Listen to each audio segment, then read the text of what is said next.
January 28, 1959. Igor Dyatlov surveyed the slope of Kholat Syakh as the last of the day's light bled from the sky. The Ural Mountains stretched before them like the spine of some ancient slumbering beast. 9 sets of skis stood planted in the snow, their shadows long against the pristine white. "We'll pitch camp here," Igor announced, his breath clouding before him. His voice carried authority, earned through experience and respect.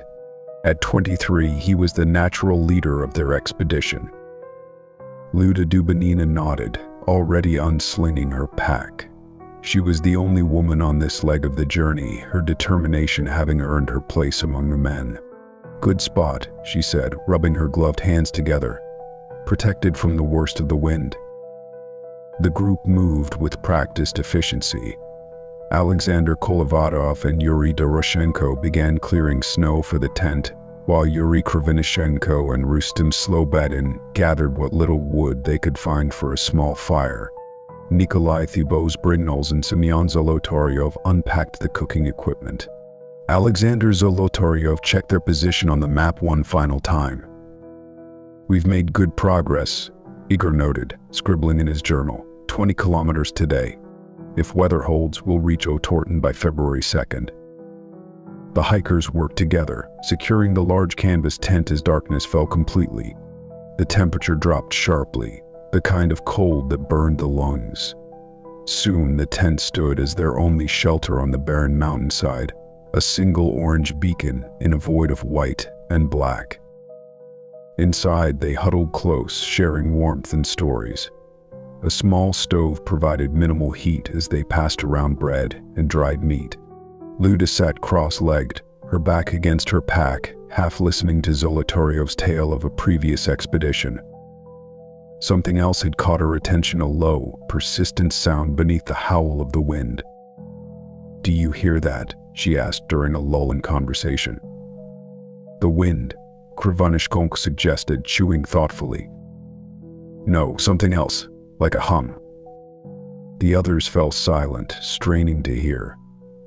For a moment there was nothing but the flapping of the tent canvas and the creak of the stove. "Just the mountains settling," Igor said finally, though his eyes lingered on Lyuda's face a moment too long.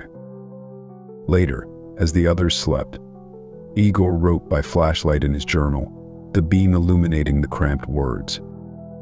January 28th. Made camp on eastern slope of Kholat Syakh. Spirits high despite temperature drop. Strange atmosphere tonight. The wind sounds alive somehow. Probably nothing. We'll reach Otorten in 4 to 5 days if weather holds. He paused, pen hovering over the page, listening. For just a moment he thought he heard it too, a hum, like a distant radio frequency, emanating from the snow itself. March 18th, 2025. Katya Volkov's boots crunched through the crusty snow as she crested the ridge. The Ural Mountains spread before her, much as they had 66 years earlier when 9 hikers had met their inexplicable end. She paused, catching her breath in the thin air, watching it form clouds before her face. "This is it," Dmitry Sokolov announced, gesturing with a gloved hand. "Kholat Syakh. The Mansi call it Dead Mountain." Katya nodded, absorbing the view. At 34, she was the youngest professor in Moscow State University's Department of Historical Criminology. The Dyatlov Pass incident had consumed her research for 3 years, folders of documents, photographs, and theories filling her small apartment. "Appropriate name," remarked Lena Kuznetsova, adjusting her glasses. The physicist had been reluctant to join the expedition until Katya had shown her the radiation readings from the original investigation. Though technically inaccurate, it's a pass, not a mountain. Dmitry, their guide, shrugged. "Names have power here. The locals still avoid this place." "With good reason," Katya murmured. They made their way down the slope, following Dmitry's lead. Despite numerous expeditions over the decades, the pass retained its isolation, its quiet menace. Modern equipment made their journey easier than the one in 1959, but the fundamental hostility of the environment remained unchanged. "We'll make camp near where they pitched their tent," Dmitri said. "About half a kilometer ahead." "Is that wise?" Lena asked, her scientific skepticism evident. "It's necessary," Katya replied. "I need to understand what they experienced. The light, the sounds, the whatever it was they encountered." Dmitri gave her a sidelong glance. "You sound like you believe in more than just avalanches or hypothermia." "I believe in evidence," Katya said firmly, "and the evidence has never added up." They reached a relatively flat area as the afternoon light began to fade. According to Katya's research, they were now standing approximately where Igor Dyatlov and his team had made their final camp. While Dmitri and Lena began setting up their modern, high-tech tent, Katya walked the perimeter slowly, her eyes scanning the ground. The snow had fallen countless times since 1959, burying whatever secrets might remain. Still, Katya felt a connection to this place, as though the past were a frequency she might tune into if she concentrated hard enough. 20 meters from their campsite, something caught her eye, a small dark shape protruding from the snow. Kneeling, she brushed away the powder with her glove, revealing what appeared to be the tattered remains of an old leather glove. "Dmitri," she called, "come look at this." The guide joined her, crouching to examine her find. Could be old. Could be very old. Katya pulled a small device from her pocket, a radiation detector, a habit she developed during her research. She passed it over the glove. The detector chirped, then chirped again, more rapidly. Lena approached, her scientific curiosity piqued by the sound. "That's unusual," she said, taking the detector from Katya. "Not dangerous levels, but definitely above background radiation." "Just like their clothing," Katya whispered, carefully placing the glove in an evidence bag. "After all these years." As they finished setting up camp, the wind picked up, whistling between the rocky outcroppings. Katya stood outside the tent, watching darkness claim the mountain, feeling the weight of what had happened here. Inside her jacket pocket, Igor Dyatlov's recovered journal, a photocopy of the original, seemed to grow heavier. The last entry before the night they died contained words that now echoed in her mind as the wind moaned across the pass. "The wind sounds alive." January 31st, 1959. "Hold still," Yuri Krivinishko called, aiming his camera at the group. "One more for the record." The hikers posed against the stark white backdrop, their breath visible in the frigid air. 3 days into their journey, and spirits remained high despite the dropping temperature. They had made good progress toward Odra 10, their ultimate destination. Igor checked his watch. 2 more hours of daylight. We should push on to the edge of the forest before making camp. They had been traveling across the open plateau, exposed to the elements. The tree line ahead promised some shelter from the relentless wind that had been their constant companion. Lyuda adjusted her pack, pausing as something at the edge of her vision caught her attention. A dark shape moved across the ridge above them, too large for a fox, too swift for a bear. "Look," she said, pointing. "What is that?" The others turned. The figure was visible for only a moment before it disappeared behind an outcropping of rock. "A man," Rustem suggested, squinting. "Too big," Alexander Kolovatov said, his voice low. "And who else would be out here?" Yuri Krivonishko raised his camera quickly, snapping a photograph before the shape vanished completely. "Yeti," he joked, though his laugh sounded hollow in the vast emptiness surrounding them. Igor's expression remained serious. "Probably just a shadow. The light plays tricks up here." Nikolai pulled out their map. "The nearest Mansi settlement is 30 kilometers north. Could be a hunter." "I'll check," Luda said, already moving toward the ridge. "Not alone," Igor called after her, but she was determined, her skis cutting clean lines through the virgin snow. When the others caught up, Luda stood at the crest, her brow furrowed in confusion. "There's nothing," she said. "No tracks, no disturbance in the snow, nothing." The group fell silent, looking out across the endless white. The wind had died down, leaving an unnatural stillness. "We should move on," Igor decided finally. "We're losing light."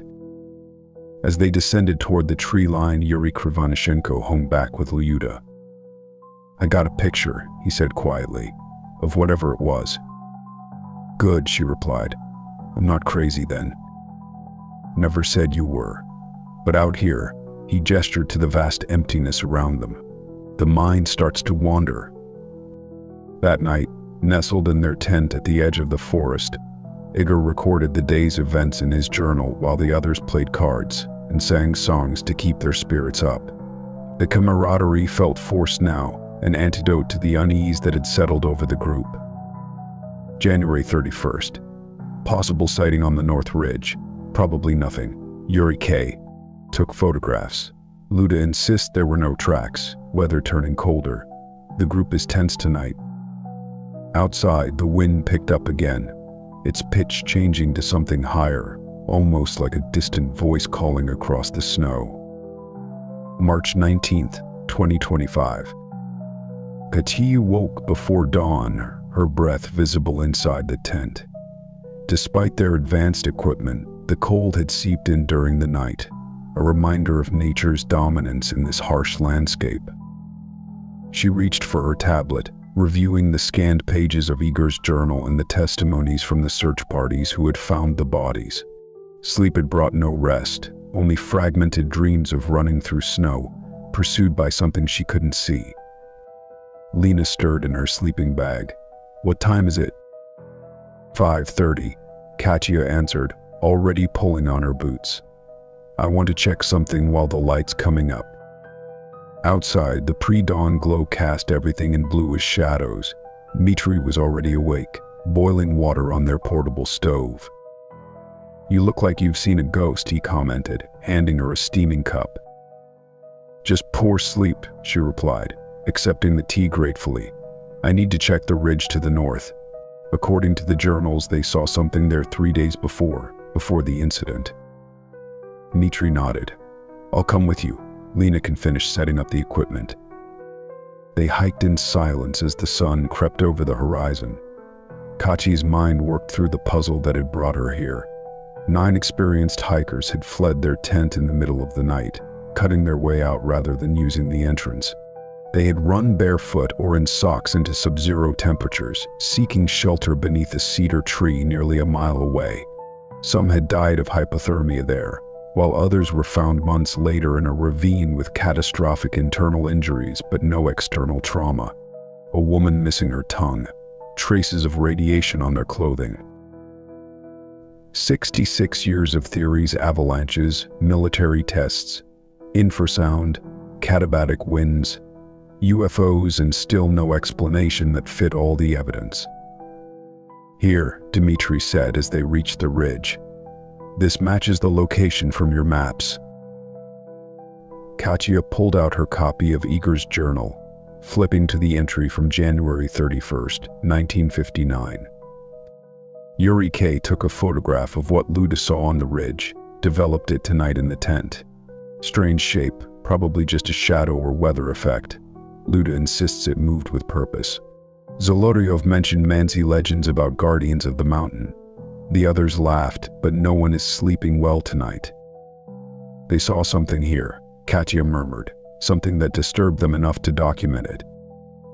Dmitri scanned the horizon. The Mansi avoided this place for centuries before the Dyatlov incident. They called it the mountain where you cannot go. "Why?" Katia asked, though she had read all the available folklore during her research. "They believed it was a boundary between worlds. That voices in the wind were spirits trying to lure travelers to the other side." Dmitri's expression remained neutral, but his eyes betrayed a hint of unease. "My grandmother was Mansi. She said Kholat Syakhl was cursed, that the mountain itself was alive and hungry." Katia was about to respond when her tablet pinged. A message from Lena. found something in Agor's journal you need to see." Page was stuck to another, almost missed it. Attached was a scan of a journal page, the handwriting more hurried than Igor's usual neat script. "Lights in the sky again tonight. Third time. Others saw it too now, moving in patterns. Not stars, not planes. Zolotaryov says military, but we're too remote. Nikolai suggested northern lights, but wrong color, wrong movement." Luda heard the hum again. Louder now, coming from the direction of the lights. "We need to get back to camp," Katya said, a new urgency in her voice. As they turned to leave, a sound reached them so faint it might have been imagination. A low, rhythmic hum coming from everywhere and nowhere at once. Dmitri froze. "Do you hear that?" Katya nodded, her skin prickling despite the layers of clothing. The hum, just like Luda described.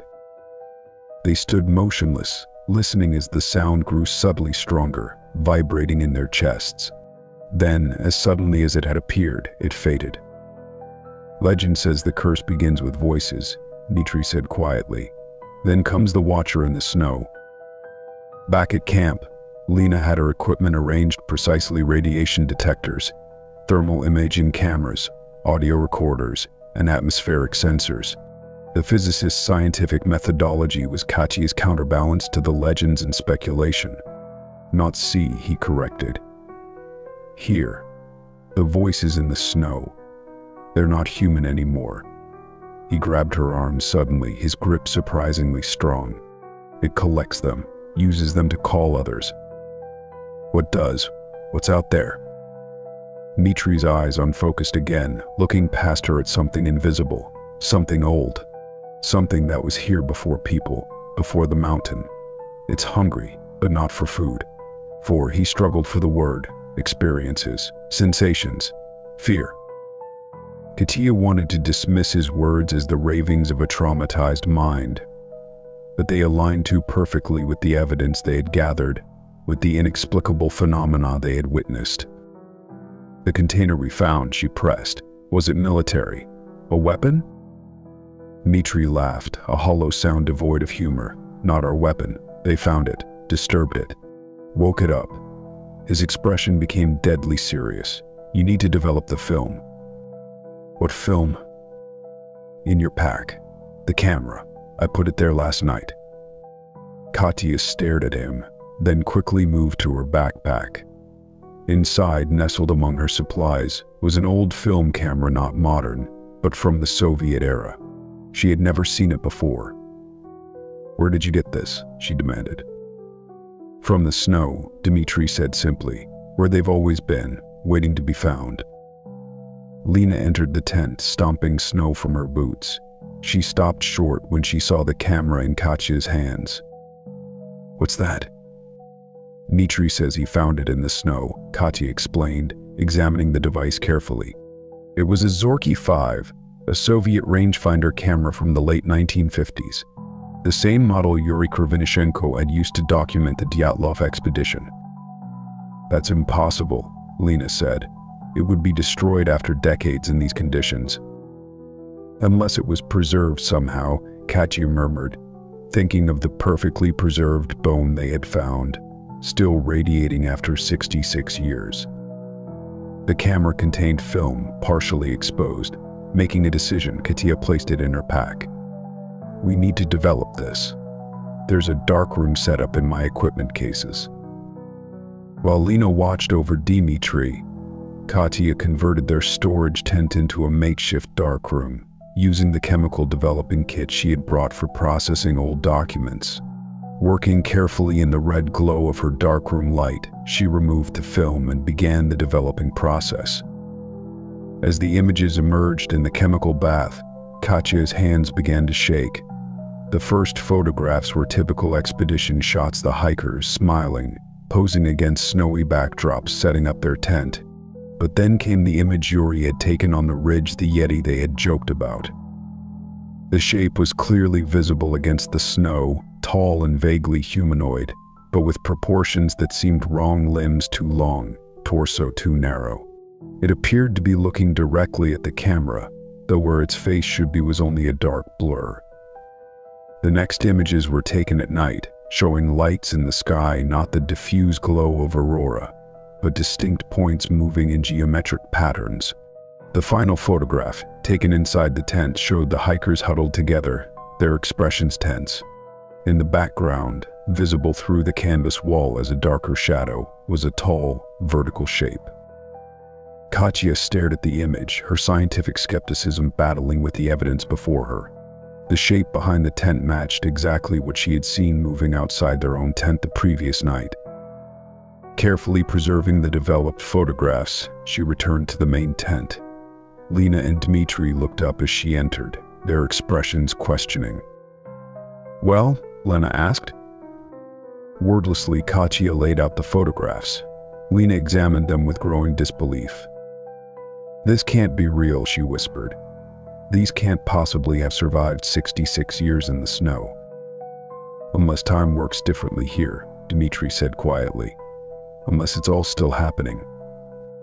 Katya was about to respond when a movement outside the tent caught her eye, a shadow passing across the wall, tall and silent. The hum began again, soft but growing stronger. "It's back," she said, her voice steady despite her fear. "And I think it knows we've seen it." Dmitri nodded grimly. "It always knows. That's why it collects them, their eyes, their tongues. To see what they saw, to hear what they said." Outside, the shadow moved around their tent, its shape visible through the fabric, impossibly tall, impossibly thin, watching in silence as the hum grew to fill their minds. February 2nd, 1959 afternoon. The ravine held the last of them. Luda lay motionless, her chin crusted with frozen blood. The cavity where her tongue had been now a dark hollow. Nikolai and Rustem huddled against her, sharing what little body heat remained. Alexander Kolevatov sat apart, staring upward at the lip of the ravine where they had last seen Igor. "We should try again," Rustem whispered, his voice cracking from cold and thirst. Alexander shook his head. "You saw what happened to Zina, to Igor." None of them spoke of what they had witnessed, the invisible force that had crushed Zina's skull, the shadow that had pursued Igor back toward the tent. Words seemed inadequate, almost blasphemous in the face of such incomprehensible horror. "The tent," Nikolai insisted. "Our only chance." "It's waiting there," Alexander replied. His eyes had taken on a strange, distant quality. "It's always been waiting." The ravine offered some shelter from the wind, but the temperature continued to drop as afternoon faded toward evening. None of them would survive another night without proper clothing, without fire. They all knew this with the cold certainty of those trained to understand wilderness survival. "We die here, or we die trying," Rustem said finally. "I'm going." He struggled to his feet, his movements stiff and uncoordinated. Nikolai joined him after a moment's hesitation. Together, they began the arduous climb out of the ravine, leaving Alexander with the unconscious Lyuda. Alexander watched them go, feeling neither hope nor despair. The hum had entered him now, vibrating in his bones, whispering words no human tongue could pronounce. He understood, in a way the others didn't, what was happening, what had always been happening on this mountain. "It's not a what," he murmured to the unresponsive Lyuda. "It's a where, a thin place." The hum intensified, as if in confirmation. An hour passed. The light began to fail. Alexander heard a scream in the distance, Rustem or Nikolai, he couldn't tell. Then silence, heavy and absolute. He fumbled in his pocket, finding the small emergency radio they had brought. Perhaps, against all odds, they were in range of someone, anyone. He extended the antenna with numb fingers and pressed the transmit button. "This is Dyatlov Expedition," he said, his voice a rasp. "We are on slope of Kholat Syakhl. Emergency." "We cannot," he paused, hearing his own words echo back strangely, as if from a great distance or across a vast span of time. "We cannot go back," he finished. "It won't let us." The radio crackled, and through the static came a voice, not a response to his call, but something else, something impossible. A woman's voice, speaking in modern Russian, words that made no sense. Bone you found, radiation signature. Alexander stared at the radio in confusion. The voice faded, replaced by the hum that now seemed to emanate from the device itself. At the ravine's edge, a tall shadow appeared, silhouetted against the darkening sky. Alexander felt his heart seize with primal terror. It had come for them, the last of the group. Beside him, Luda stirred, her eyes opening. She made a gurgling sound, blood bubbling from the cavity in her mouth. Her gaze fixed on the shadow above, and in her eyes Alexander saw not fear but recognition. "You've been waiting," he said to the presence, understanding flowing through him like ice water. "All this time, for us, for them." The shadow began to descend into the ravine, its form shifting and flowing like smoke-given substance. The hum rose to a crescendo, drowning out all thought. Alexander's last coherent realization, before the pressure began to crush his chest from the inside, was that death would not be an ending here. Not really, not on this mountain. March 23rd, 2025. "It's still transmitting," Lena said incredulously, adjusting the frequency on their emergency radio. "After all these years." Katya leaned closer, listening to the faint, intermittent signal cutting through the static. A man's voice, speaking in dated Russian, fragmented but unmistakable. "Dyatlov expedition, Kholat Syakhl, emergency, cannot go back, won't let us." "That's impossible," Katya whispered, though the word had lost meaning in the past days. "That transmission is from 1959. "The radiation," Lena suggested, her scientific mind grasping for explanation. "Perhaps it somehow preserved the radio waves, created some kind of temporal loop." Dmitri sat nearby, his eyes clearer now but haunted. "Not preserved," he corrected. "Happening, still happening." Katya rewound the tape recorder she had connected to the radio, playing back the transmission. Each time the words were slightly different, as if they were overhearing multiple moments from the doomed expedition. "It's a distress call," she realized. "Their final one." "And we're hearing it 66 years later," Lena added. Or we're hearing it now because it's happening now," Dmitri finished. His hands trembled as he pulled his blanket tighter. "Time isn't linear here. The mountain bends it like it bends everything else." Outside, the storm had subsided, leaving an eerie stillness. The sun broke through the clouds occasionally, illuminating the snow-covered landscape in brief, dazzling flashes. "We need to map the anomalies," Katya decided, falling back on methodology when understanding failed. "The radiation hotspots, the areas where we've experienced the phenomena." Lena nodded, grateful for the scientific approach. She spread a topographical map on the floor of the tent, marking the locations where they had found the bone fragments, the canister, where Dmitri had disappeared. "There's a pattern," she said finally. "The strongest radiation readings form a rough circle around the original tent site, and our own tent is positioned almost exactly where theirs was." "Not a coincidence," Dmitri murmured. "It draws you to the same places, makes you repeat the pattern." The radio crackled again, but this time the voice that emerged was different, younger, female, speaking in modern Russian. "Hello? Is anyone receiving? This is Rescue Service Yekaterinburg. We've lost contact with your scheduled check-ins." Lena grabbed the transmitter. "Yes, this is Dr. Kuznetsova with the Kholat Syakhl research expedition. We need immediate evacuation. Medical emergency." Static answered her, then fragments of the same message, as if on a loop. The rescue service couldn't hear them. Dmitri stared at the radio, then at Katya. "No one leaves unless it allows it," he said softly. "The eyes in the snow are watching." "What eyes?" Katya asked, fighting to keep her voice steady. Dmitri's gaze turned inward. "The ones it takes. From Yuri, from the others. It collects them, uses them." The radio fell silent, then emitted a sound that wasn't static, the low, pulsing hum they had all come to dread. "We need to leave," Lena insisted, panic edging into her voice. "Now, before dark. Katya looked at the map again, at the pattern of anomalies, at the photographs developed from the impossible camera. A theory was forming in her mind, not a scientific one, perhaps, but one that connected the fragments of this impossible puzzle. "The hikers found something," she said slowly. "The canister. But it wasn't the cause. It was a warning." Dmitri nodded. "A marker, left by others who knew, to stay away." "Then we need to find the tent site," Katya decided. "The original one. If time is somehow folded here, overlapping, then that's where we'll find answers.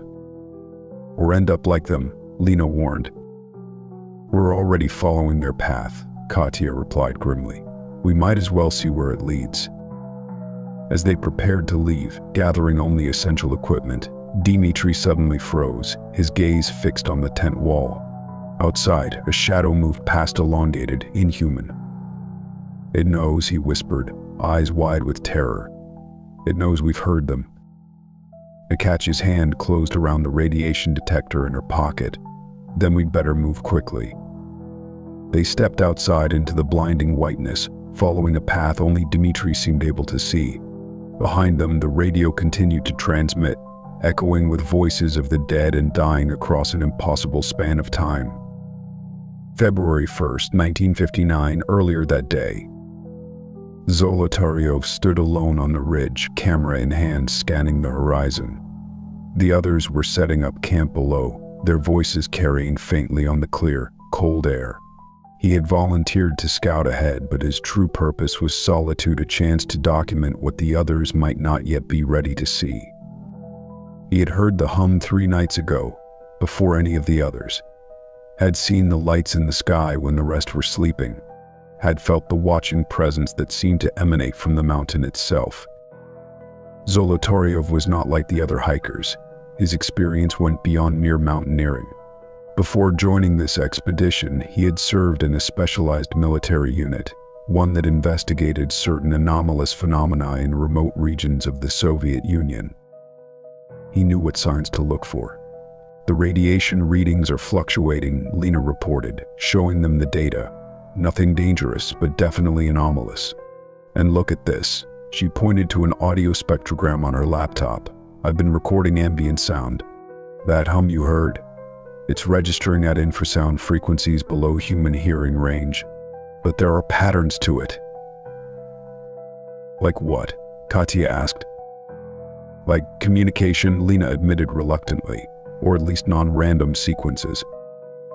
As the day progressed, Katya transcribed more of Igor's journal entries, looking for patterns, connections. The sun began to set, casting long shadows across the snow. That night, the hum returned, waking Katya from a fitful sleep. She lay still, listening to its pulsing rhythm, feeling it resonate in her bones. Beside her, Lena slept soundly, apparently deaf to the sound. Reaching for her recorder, Katya whispered into it, "The hum is back, stronger now. It almost sounds like words." Outside, something moved across the snow, a shadow with no source, passing silently by their tent. February 1st, 1959. The day had been exhausting, their progress slowed by deteriorating weather. By evening, they had decided to make camp on the slope of Kholat Syakhl rather than attempt to cross the pass in worsening conditions. Inside the tent, the 9 hikers huddled close, sharing warmth and the remains of their dinner.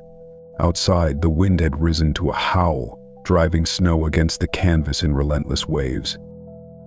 "We should have stayed in the forest," Nikolai said, his voice barely audible above the storm. Igor shook his head. "Too far back now, we'll wait it out here, then make the pass tomorrow." Luda sat with her back to the tent wall, listening. The hum had returned, stronger than before, pulsing beneath the sound of the wind. She had stopped mentioning it after the others had grown tired of her imagination, but she knew Alexander Kolevatov had heard it too. She had seen it in his eyes, the recognition, the fear. "Someone should check the weather," Rustem suggested after an hour of tense silence punctuated only by the storm's fury. "I'll go," Zolotaryov volunteered, already reaching for his boots. "Take the camera," Yuri Krivonishenko added. "If the lights are back, we should document them." Zolotaryov nodded, pulling on his coat and taking the camera before slipping out into the night. The brief opening of the tent flap sent a blast of Arctic air through their shelter, extinguishing their small stove. 10 minutes passed, then 20. "He should be back by now," Igor said, concern evident in his voice. The hum grew louder, no longer a background presence but an insistent vibration that seemed to come from the snow beneath them. Luda pressed her hands to her ears, but it made no difference. "Do you hear that?" she asked, knowing now they must. The others looked at her, then at each other, slow nods. "What is it?" Yuri Doroshenko whispered. Before anyone could answer, Zolotaryov burst back into the tent, his face pale, eyes wide with terror. "We need to leave," he gasped. "Now. There's something." The rest of his words were lost as the hum crescendoed to an unbearable pitch. The tent walls shuddered, snow sliding off in sheets. "What's happening?" someone shouted. Luda couldn't tell who threw the noise in confusion. Then came a new sound, a ripping noise as sharp as a gunshot. The side of the tent tore open, not from outside pressure but from within.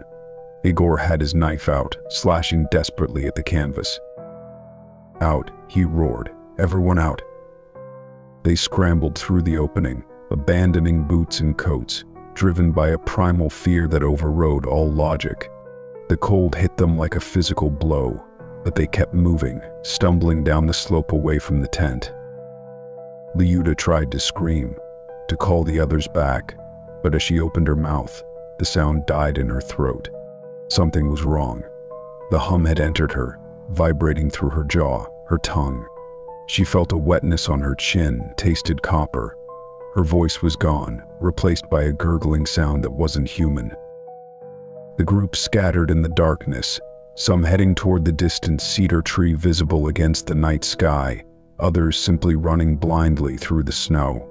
The hum pursued them, a physical presence driving them further from safety, from warmth, from life. Luda fell, the snow around her mouth turning crimson. Her last conscious thought was of the shadow on the ridge, how it had moved with purpose, watching, waiting, how it had followed them here. March 20th, 2025. "Dmitri's gone," Lena announced, her voice tight with concern as she shook Katya awake. "His sleeping bag is empty. His boots are still here." Katya sat up immediately, sleep falling away. "How long?" "I don't know. I got up to check the equipment readings and noticed." Lena pushed her glasses up nervously. The tent flap was open. Outside, fresh snow had fallen during the night, covering any tracks that might have shown which way Dmitri had gone. The morning was eerily still, the storm having passed, leaving behind a crystalline silence. "Dmitri," Katya called, her voice swallowed by the vast emptiness. No response. This doesn't make sense," Lena said, hugging herself against the cold. "Why would he leave without boots? It's 20 below."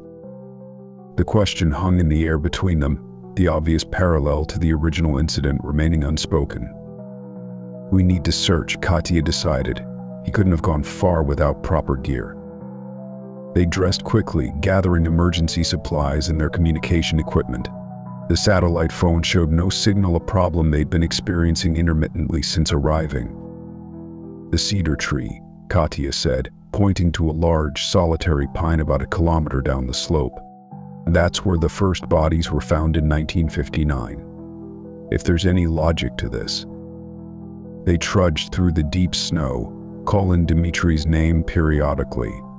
The sun climbed higher, glinting off the pristine white landscape, creating a blinding panorama that made it difficult to distinguish features at a distance. "There," Lena said, suddenly pointing. "By the tree, something dark." They quickened their pace, half running despite the treacherous footing. As they drew closer, Katya could make out an object lying at the base of the cedar, a knife. its blade bent at an unnatural angle. "It's Dimitri's," she confirmed, picking it up carefully. The handle was warm despite the sub-zero temperature. Why would he bring a knife but not boots? Lena was examining the tree trunk, her scientific curiosity momentarily overriding her fear. "Look at this," she said, pointing to a series of gouges in the bark, about 2 meters up. "These are fresh." Katya studied the marks, deep cuts that could have been made by a knife or claws. "They found scratch marks on the tree in 1959, she murmured.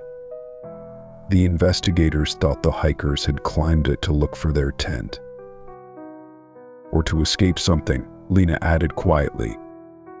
Around the base of the tree, the snow was disturbed, as if someone had been frantically digging. Katya knelt, brushing away the fresh powder to reveal older, compacted snow beneath. Something glinted in the sunlight. "A button," she said, picking up the small metal disc. It was old, tarnished, with Cyrillic lettering barely visible around the edge. Soviet era, could be from the original expedition. She pocketed it, then noticed something else, a faint trail leading away from the tree, toward a ravine in the distance.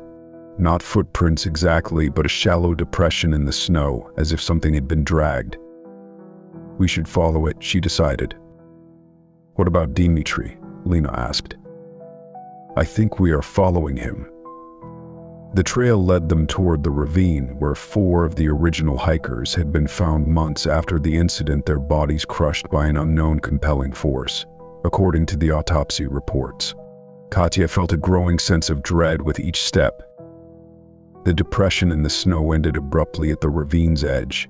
Carefully they peered over. "Nothing," Lena said, relief evident in her voice. "Just snow." Katya wasn't satisfied. The parallels were too perfect, too orchestrated. "We need to check." They were buried under several meters of snow when they were found. "You think Dimitri is down there?" Lena asked, horrified. "That's impossible.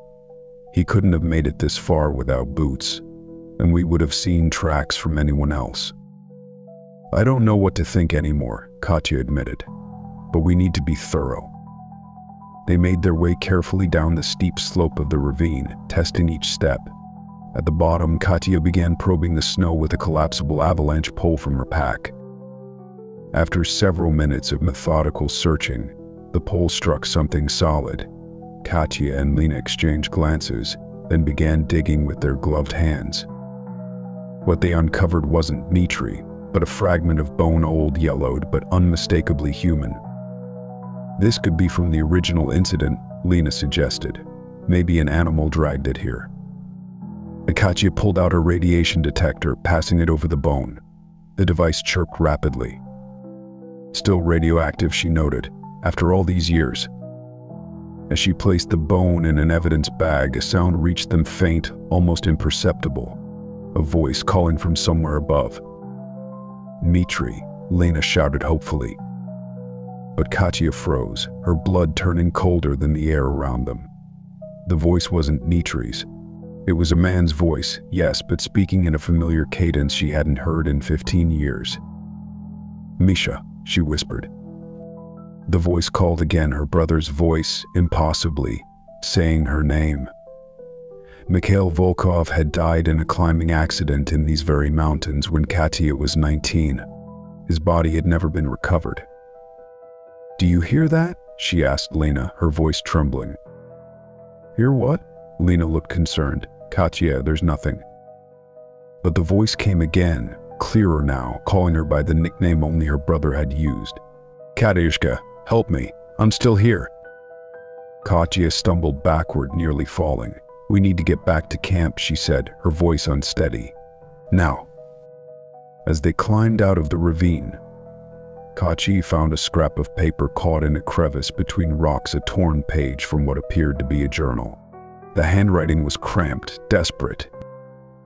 February 1st. "It's not the cold killing us.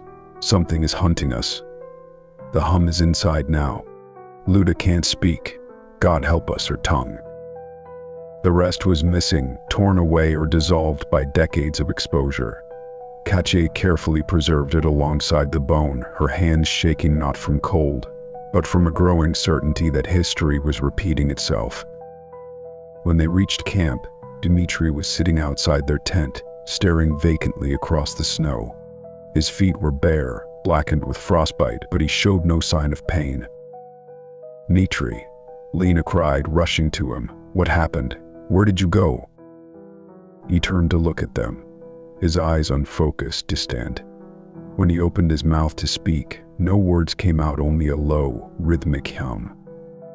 February 2nd, 1959. The cold was absolute, penetrating. Yuri Doroshenko huddled against the cedar tree, his fingers frozen beyond feeling, his breath coming in ragged gasps. Beside him, Georgy Krivonishko had stopped shivering, a bad sign. They had been separated from the others in the chaos of their flight from the tent. "We need fire," Yuri managed, his lips cracked and bleeding. Georgy nodded weakly, fumbling in his pockets for matches. By some miracle, he found them, his stiff fingers struggling to strike one against the box. The small flame sputtered to life, a tiny beacon in the vast darkness. They fed it with strips of bark and small branches broken from the lower limbs of the cedar. The fire grew, offering meager warmth but considerable light. "The others," Georgy whispered. "Should find the others." Yuri tried to stand, but his legs wouldn't obey. The cold had claimed them. He looked out into the darkness, straining to see any sign of their companions. The storm had subsided, leaving an eerie stillness broken only by the occasional crack of a branch in the distance. "Listen," he said suddenly. The hum had returned, but different now, structured, almost like speech. It seemed to come from the ravine beyond the cedar tree. "Igor," Yuri called, his voice weak. "Luda." No human response came, only the hum, growing louder. Yuri rubbed at his eyes, which felt strange, gummy, and painful.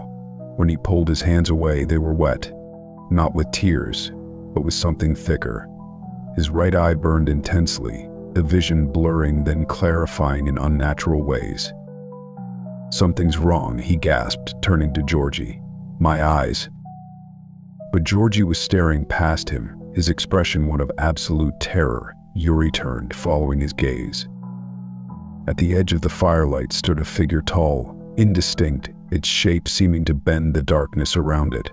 The hum emanated from it in pulsing waves. "Run," Georgy breathed, though neither of them could. The figure moved closer, and Yuri felt his right eye freeze, not with cold, but with something else. A pressure built behind it, excruciating. He screamed as something pulled at the organ, an invisible force extracting it from the socket. February 26, 1959. The recovery operation continued under strictest secrecy. The ravine had finally yielded its last victims, 4 bodies buried deep in the snow, their injuries defying medical explanation.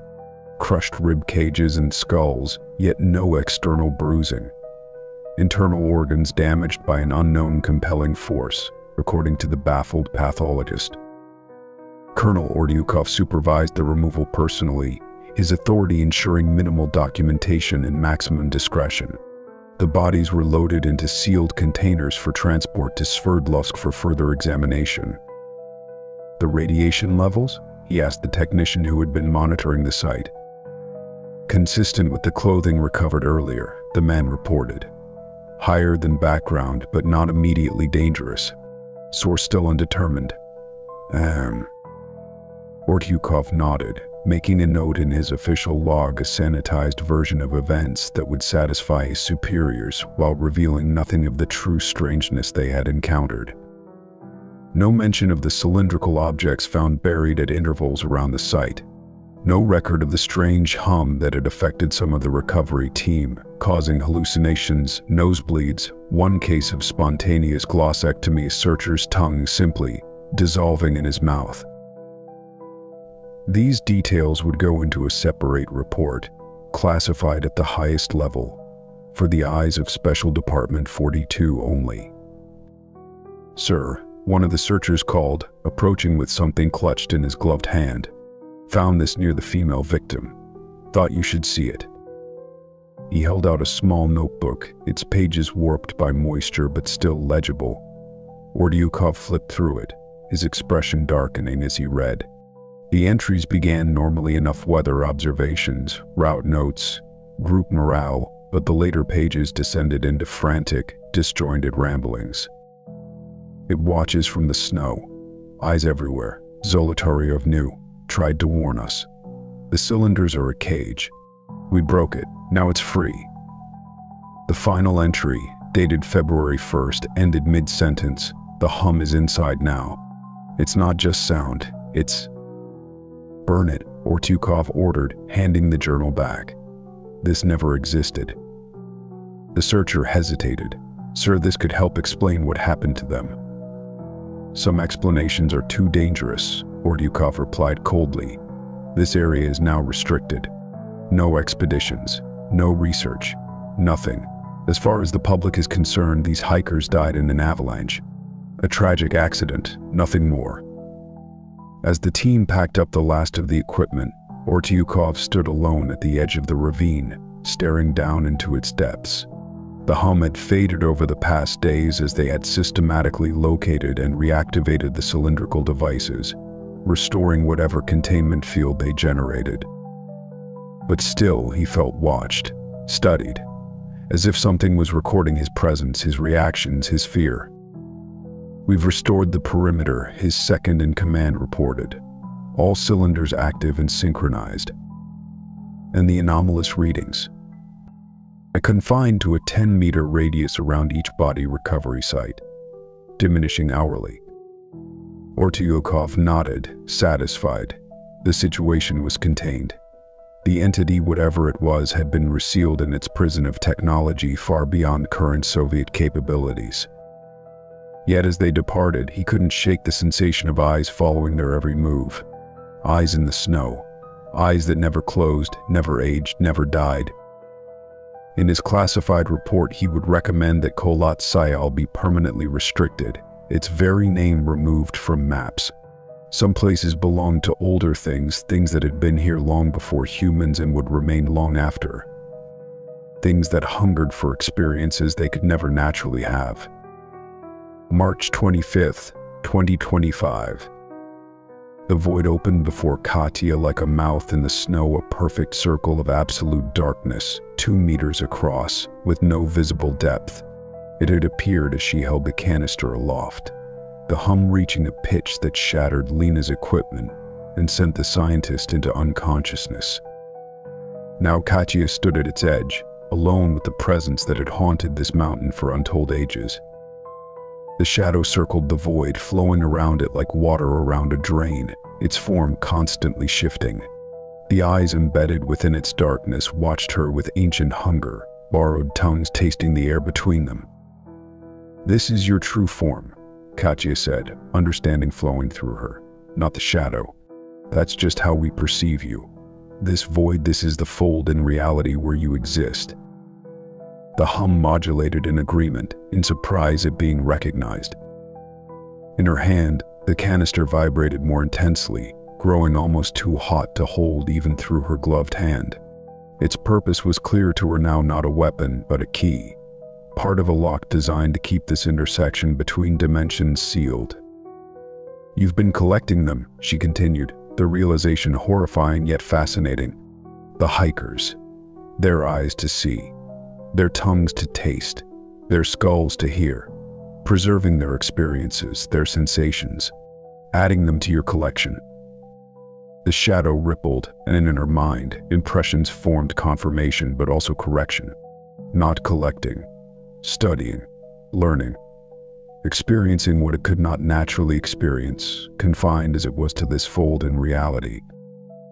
"And Mikhail," she whispered, thinking of her brother who had vanished in these mountains 15 years ago. "You have him too?" The shadow parted slightly, revealing a face within its darkness, her brother's face, preserved as it had been the day he died, eyes open and aware, watching her with recognition. Katiushka, his voice echoed in her mind. You came. Tears froze on Katya's cheeks. Let him go, she demanded. Let them all go. The hum turned discordant, negative. The shadow drew together, growing taller, more threatening. Around her, the snow began to shift and flow, as if becoming liquid while remaining frozen. Join the impression formed in her mind. Stay. Experience. Together. Katya felt pressure building behind her eyes, an intrusive presence trying to enter through her senses. The canister in her hand vibrated violently now, the strange markings on its surface beginning to glow with a blue-white light. Understanding came to her not from research or deduction, but directly into her mind from the entity itself. The canisters were a technology left by others who had encountered this being, this fold in reality. They generated a field that contained it, limited its ability to reach beyond this specific location. 9 canisters positioned in a precise array around the mountain. The hikers had found one, disturbed it, weakened the field enough for the entity to reach them. And she and her team had further damaged the containment by removing 2 more canisters from their positions. If I restore them, Katya said, her voice steady despite her fear, will you release those you've taken? The shadow wavered, considering. In her mind, impressions formed of loneliness, of eternal isolation, of desperate hunger for connection, for sensation. Some, came the concept, not all, need, experience, not alone. Mikhail, Katya insisted, my brother, and Dmitri, and the hikers. Choose, the entity countered, some, not all. Katya's frostbitten fingers tightened around the canister. A terrible bargain, but perhaps the only one possible.